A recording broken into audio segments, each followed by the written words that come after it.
What's up everybody, Wes here for Monday's workout. We are going to dive into 2 strength components and then we're going to get some more practice for Murph, just like you had last week where we did a half Murph. This time we're going to break it up with some running and rounds of Cindy, which is a very popular way to break up Murph once we get there. So first for the strength, we will have 3 sets of 2 for a power snatch.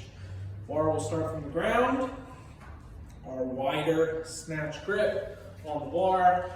If you don't already, try to do this with a hook grip and roll those knuckles down to the floor. And then we want to see that slow pull from the ground. And once we get just past the knees, that's where it'll all speed up. And we will get that bar overhead into that partial overhead squat. We'll come back down for rep 2. Nice and slow. Speed up once we get past the knees. And overhead. In that overhead position, if you have a PVC for your warm-up in class, you can really feel this, but you're wanting to think about those armpits facing forward, rotating that arm externally, so out and away from you, like with your thumb. And if you have a PVC, you're pulling the bar apart. It's almost going up in the middle, and you're pulling the bar apart. So you should be feeling that tension when you have the barbell overhead as well.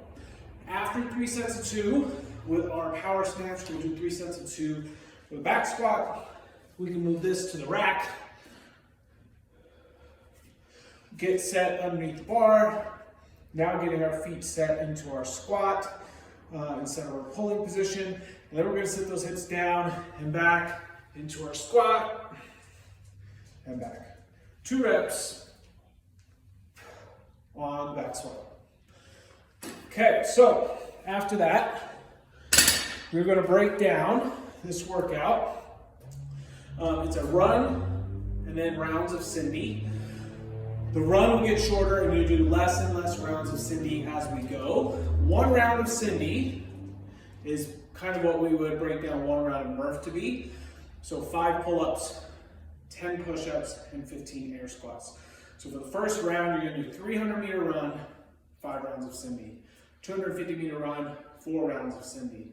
200-meter run, 3 rounds of Cindy. 150 meters, 2 rounds of Cindy. And 100-meter run, and 1 round of Cindy.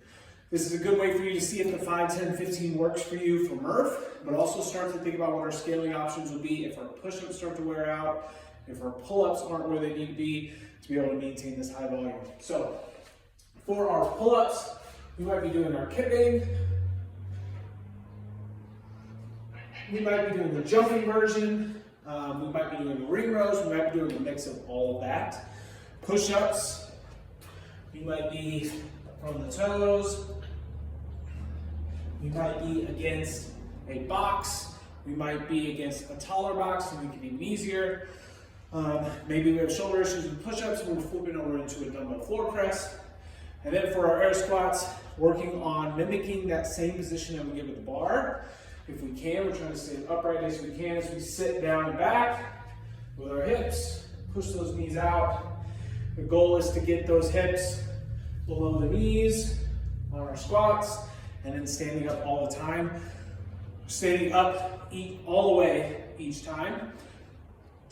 What tends to happen a lot on Murph or air squat days is instead of standing up all the way, the squats turn into this, where we're not standing up all the way, and don't be that guy. Make sure we're extending all the way at the hips and at the knees for each one of those. Okay, so have fun with the power snatch, back squat, and a little bit of Murph prep for your Monday.